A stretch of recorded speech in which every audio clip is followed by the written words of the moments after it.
ദേഹത്തിൽ വെള്ളം ചൂടാക്കിയടി. മേലാകെ അസല് വേദന. അങ്ങോട്ടും ഇങ്ങോട്ട് കാറിലൊരു ഒറ്റ ഇരിപ്പായിരുന്നേ. കാറിലോ? ലോറിപ്പുറത്തല്ലേ? ഏയ്, ഞാനും മണ്ഡലം പ്രസിഡന്റ് കാറിലായിരുന്നില്ലേ. നോണ നോണ. പിന്നെ നിന്നോട് നുണ പറഞ്ഞിട്ട് വേണമല്ലോ എനിക്ക്. പോയി വെള്ളം ചൂടാക്കടി. സത്യപ്രതിജ്ഞ നടക്കുന്ന ഹാളിലും ടി വി ഉണ്ടായിരുന്നോ?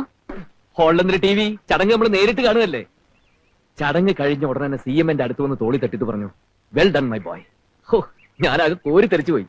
നമ്മുടെ മാനങ്കര മണ്ഡലത്തിലെ ഇപ്രാവശ്യം 7000 വോട്ടാ പാർട്ടിക്ക് കൂടുതൽ. അതിന്റെ പിന്നിൽ എന്റെ ശക്തമായ കൈകളാണ് പ്രവർത്തിച്ചെന്ന് മൂപ്പരുടെ ചെവിയിൽ ആരോചെന്ന് പറഞ്ഞു. അതുകൊണ്ടാ.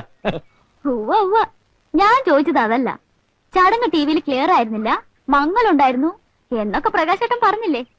അതിന് ഹാളിന് മുമ്പിലിരുന്ന പ്രകാശേട്ടൻ ആ ചടങ്ങ് കോമ്പൗണ്ടിലുള്ള ടി വിയിൽ എങ്ങനെ കണ്ടു? ചടങ്ങെന്ന് പറഞ്ഞ് മുഴുവൻ സമയം നമുക്ക് അവിടെ കുത്തിയിരിക്കാൻ പറ്റുമോ? ഒന്ന് നടു നിർത്താൻ വേണ്ടി ഞാനൊന്ന് പുറത്തേക്ക് ഇറങ്ങിയപ്പോ ഒന്ന് കറങ്ങിയപ്പോ ടി വി കണ്ടു. നേര് പറ, രാജ്ഭവന്റെ ഗേറ്റ് കടക്കാൻ പറ്റുമോ? നീ കുറെ കൂടുന്നുണ്ട്. പാർട്ടിയിൽ എനിക്കുള്ള സ്ഥാനം എന്താണെന്ന് നിന്നെ പറഞ്ഞ് ബോധ്യപ്പെടുത്തേണ്ട കാര്യമൊന്നും എനിക്കില്ല. വൈകുന്നേരം ടൗണിലേക്ക് വാ.